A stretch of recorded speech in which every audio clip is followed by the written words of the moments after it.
Hi everybody, Ian Bremmer here around your world in 180 seconds. I've got your questions lined up on my phone. Central Park in my background and we're ready to go. Number one, was the G20 a success? Not really, in the sense that there was no effective communique. The ball was not moved on serious needles as a G20.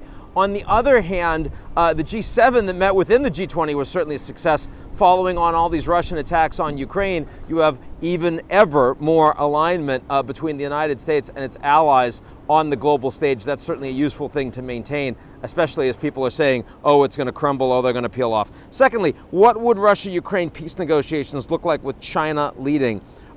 Well, they would probably be pushing towards a resolution and settlement that would be much more of a territorial agreement between the two, somewhere in the middle of what the Russians want and have taken, and where the Ukrainians would want to get back to. No one in Ukraine is going to find that remotely acceptable. So number one, I have a hard time imagining the Ukrainians would accept a China-led negotiations. Remember, the Chinese have not actually condemned the Russian invasion so far, though they do support Ukrainian territorial integrity. I think this was the French President Macron kind of deciding to throw this out there publicly all by himself, not something that the Americans are supportive of. And then finally, is Mexico's democracy crumbling under AMLO's leadership? No, not at all. I mean, certainly he wants to have more party control of a lot of democratic mechanisms, but he's not able to make big constitutional changes. The party doesn't have that level of control, and neither does he personally. So the country's a democracy, and